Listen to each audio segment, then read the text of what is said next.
I just took a ride to the lake that I grew up on from the ages of 5 to 17. Every summer, I would go up there from the day school got out until school started again. And I spent my time with my aunt, uncle, who didn't have kids of their own. This lake is absolutely one of the most beautiful lakes I had ever been to.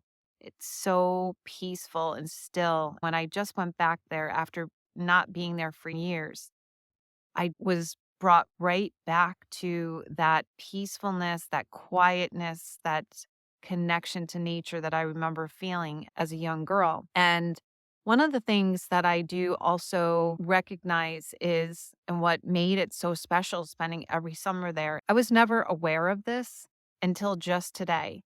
That one of the things that I realize now in hindsight about my aunt is that she had this nature where she lived in the moment or it was like spontaneous. I can remember she might say, like a particular rainy day, she would say to me and my uncle, let's take a ride to Bennington, about an hour away.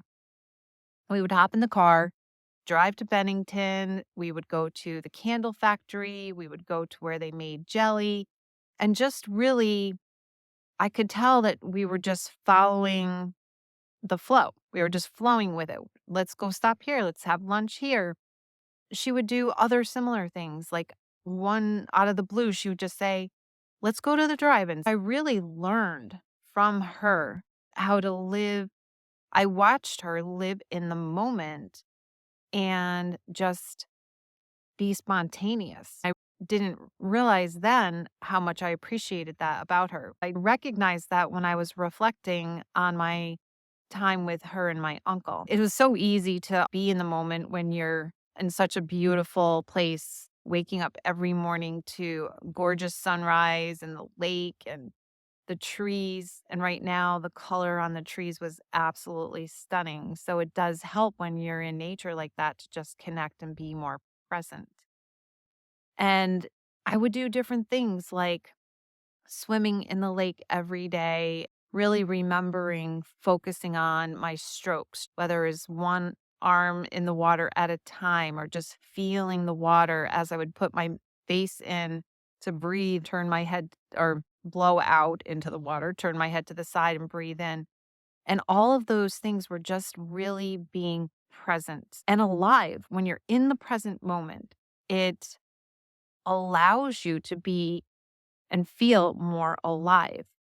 What happens is that what happened for me is that as I got older into my teen years, I started to feel pressure to excel in school, to compare myself to my peers and having to keep up. You start to live in your mind and you're less in the moment. And then we start to put on the masks. And I talk about these masks all the time. The masks off mission is really about learning how to take off our masks so that we can feel more alive. We can be in the present moment.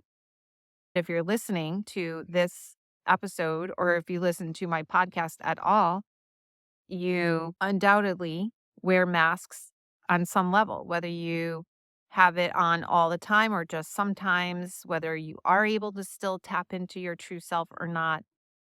I'm not sure where you're at, but I feel that it is so important to teach and show that we cannot continue to wear a mask and feel our full aliveness. As kids, we knew what it felt like. We knew how to be ourselves. We knew how to be in the moment.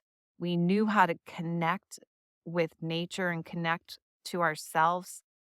And then we were just conditioned by whomever or whatever. It could be you were conditioned because of society. You were conditioned because of your parents or teachers or peers. And you learned that it wasn't okay to just be yourself. And you had to start wearing a mask to protect and cover up. I also feel like the other part of it is that we are a society that is like just drums into the heads of everyone. It is important to be productive all the time. If you're not productive in society, you hear that all the time. We have to become productive citizens. If you're not productive, then somehow you're less than. I really think that's where society comes into play and teaches us or conditions us that to just be is somehow lazy or less than. And I'm here to say that it's the opposite. We need to find ways to infuse our days, to connect to nature, connect to that child within you that knew how to just be free, to be yourself. I can remember whenever I rode my bike down the street, playing in the snow, or just by a lake as I am right now, and just connecting with the moment is what brings that energy, that life force forward that allows me to be more creative, to be more inspired, to connect more, to come from a place of being open hearted, because then I'm being my true self. One of the things I realize about myself that is pretty much a gift is to speak from the heart, feel that I naturally and innately speak from the heart. When I had to give the eulogy at my dad's service, my mom's service, even my uncle's, it came naturally to me to speak in front of others and to speak from the heart. The problem was for many years that I didn't allow myself to speak from my heart because I feared being rejected, having others say, look at me weird or funny. What is wrong with you? Or why do you feel that way? Why do you say that?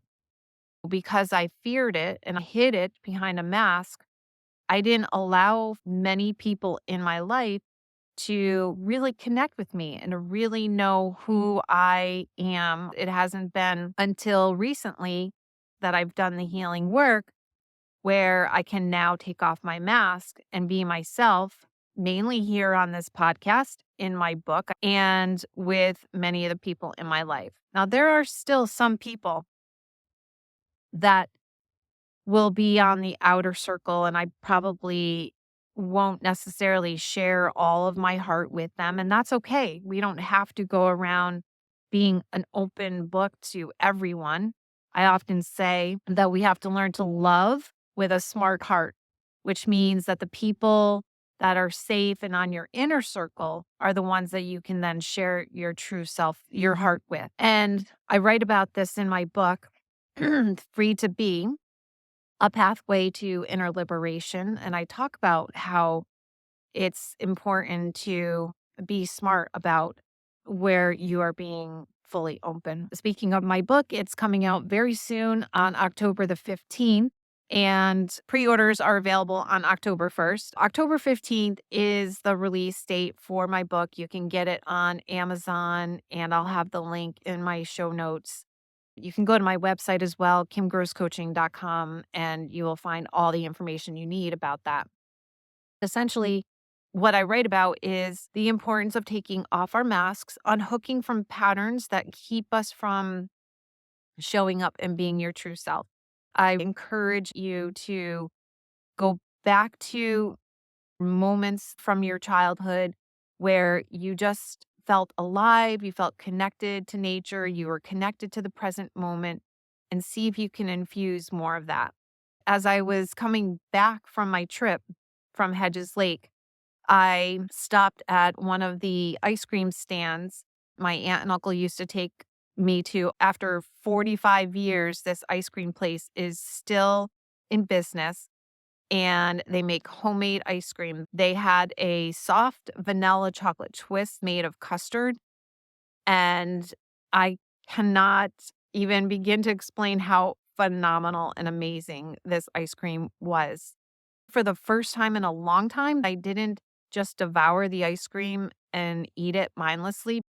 I was able to really be present with every bite, and I tasted every bite. I had never had custard before, vanilla chocolate twist ice cream made with custard. It was just, like, extra thick, extra creamy. It was amazing, and I was really just in the moment with it, just like I was when I was a young kid, when my aunt and uncle used to take me there. I knew how to eat ice cream mindfully and in the moment and be present with it. I didn't always, because this eating issue started early on, but there were times when I was like, "Okay, we're just" again, my aunt would say, "Hey, let's go to the ice cream man and get ice cream." And we would go, we would have ice cream, enjoy it thoroughly, and that was it. So I was trying to recreate these childhood experiences by going to the lake, by eating the ice cream. I recently bought apples because it's prime time here in upstate New York for apples, and the apples are amazing. I can remember going apple picking and eating a Macintosh apple. So I've gotten apples and just eating those mindfully. All of these experiences that I've been recreating for myself is allowing me to reconnect with the child within me that was full of life, full of exuberance, excitement for life. And my light would shine so brightly until it didn't, until the mask started coming on and my light dimmed more and more. You'll continue to hear me talk about these types of themes over and over. I share all of this in my book, again, Free to Be, A Pathway to Inner Liberation. And I'm going to continue to share them on the podcast because I really do firmly and wholeheartedly believe that each and every one of you deserves to reconnect to your true self, reconnect to your wholeness, the aliveness, and to have this joy and abundance, inner peace and freedom, such an excitement for life. I just remember feeling last night as I was driving and the sun was setting, life is good. Life is so good. It's good to be alive. I can remember years ago seeing it on the back of a bumper sticker on a car. Life is good. It's good to be alive. And I used to think, yeah, bullshit, because I was in the midst of so much inner pain that there was no way that I was like, life isn't good. But I can now honestly say that it is. And it's because I've had the opportunity to heal a lot of that pain and to be in a place where I am free to be myself and life is good. So I wish that for each and every one of you, you all deserve to have it. And I would love to hear any feedback that you have on this video or any others. Go ahead and grab your copy of Free to Be, Pathway to Inner Liberation. It's available on October 15th. I hope that you have a great week. I'll see you next time.